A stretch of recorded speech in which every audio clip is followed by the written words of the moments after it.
यदि किसी वाक्य के अंत में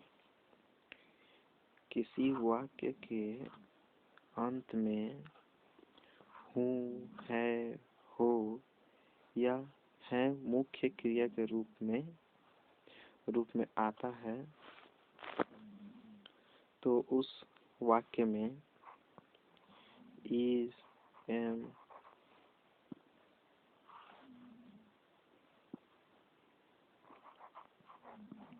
आर का प्रयोग होगा। अब इज, एम, आर का वाक्य में प्रयोग होगा। अब किस तरीके से होगा वो अब हम पुरुष और एक वचन और बहुवचन के तरीके में जानेंगे। यहाँ पे पुरुष का मतलब है पर्सन, सिंगुलर का मतलब है एक वचन और प्लूरल का मतलब है बहुवचन। एक वचन में सिर्फ एक ही व्यक्ति का बात होता है, लेकिन प्लूरल में दो या दो से अधिक व्यक्तियों के बारे में बात किया जाता है। अब जो पुरुष है उसमें तीन प्रकार के पुरुष होते हैं। पहला जो हमारा है वो फर्स्ट पर्सन है, मतलब प्रथम पुरुष है। प्रथम पुरुष में हम आई के साथ एम का प्रयोग करते हैं। आई के साथ एम का हम प्रयोग करते हैं। और बहुवचन में वी के साथ हम आर का प्रयोग करते हैं।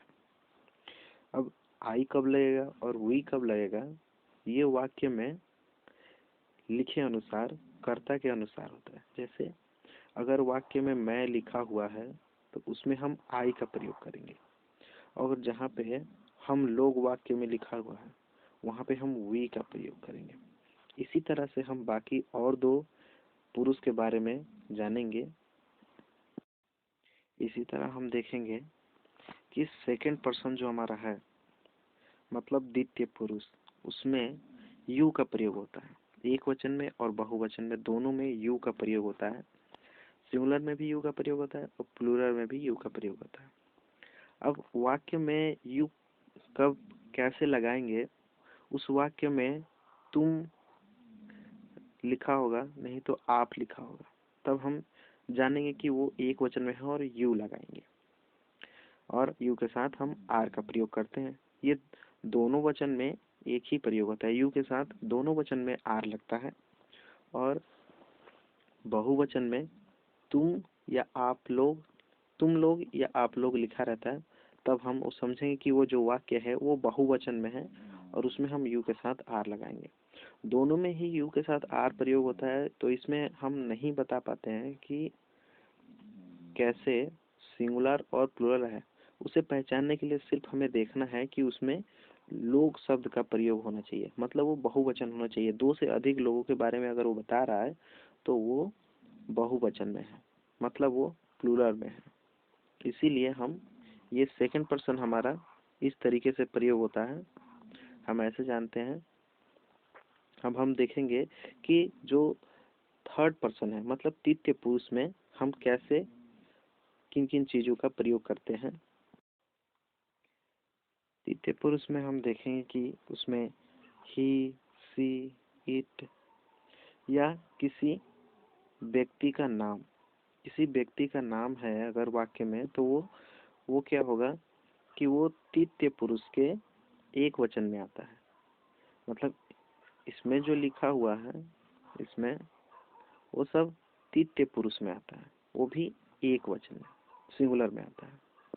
और प्लूरल की बात करें तो उसमें दे शब्द का प्रयोग किया गया है, जिसमें वे का मतलब होता है दे। इसमें भी ही, सी, इट लिखा गया है सिंगुलर में, तो इसमें वह शब्द का प्रयोग किया जाता है। वह शब्द, अगर किसी वाक्य में वह लिखा हुआ है, इसका मतलब वो थर्ड पर्सन के, वो सिंगुलर में है। अगर उसमें वे का प्रयोग किया गया है तो वो थर्ड पर्सन के प्लूरल में है। इसीलिए हम लिखे हुए सब्जेक्ट अनुसार, मतलब कर्ता अनुसार, हम पहचानेंगे कि वो किस पुरुष के किस वचन में है, किस पुरुष के किस वचन में है। वो फर्स्ट पर्सन के एक वचन में है, कि सेकंड पर्सन में है, कि थर्ड पर्सन में है। हम ये सब देखेंगे। तो ऐसे हम इज एम आर का प्रयोग करते हैं। अगर हम एक normal sentence is M R sentence की बात करें तो उसमें क्या क्या होता है, नॉर्मल फॉर्म में जो हमारा होता है, नॉर्मल फॉर्म सेंटेंस का वो ऐसे होता है, सब्जेक्ट लिखा होगा, मतलब आई, वी, सी, ही, इट, या कोई नाम जैसे कि राम या दे, ये सारे के सारे हमारे सब्जेक्ट हैं। ये सब्जेक्ट के स्थान जगह पे रखे जाते हैं। उसके बाद हम इज, एम, आर इन तीनों में से किसी एक का प्रयोग करेंगे, वो भी अपने सब्जेक्ट अनुसार, जो हमारा सब्जेक्ट रहेगा जैसे कि हमने पहले देखा उसी तरह से। उसके बाद हमारा जो बाकी जो बच जाता है वो हम ऑब्जेक्ट के रूप में लेते हैं, आखिरी में हम उसे लिख देंगे। ऐसे हमारा एक नॉर्मल सेंटेंस फॉर्म होता है।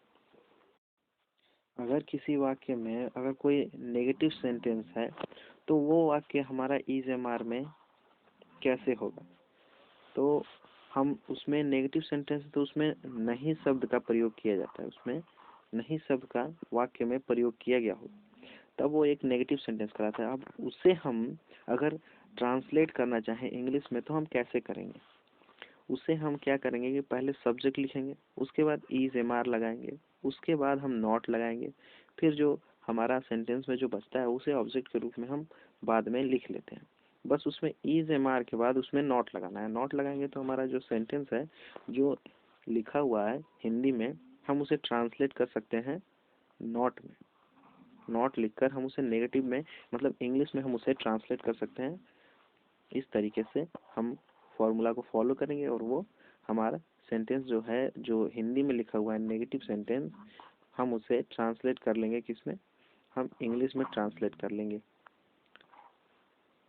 पहले सब्जेक्ट लिखेंगे, फिर इज एम आर लिखेंगे, फिर नॉट लिखेंगे, फिर ऑब्जेक्ट लिखेंगे।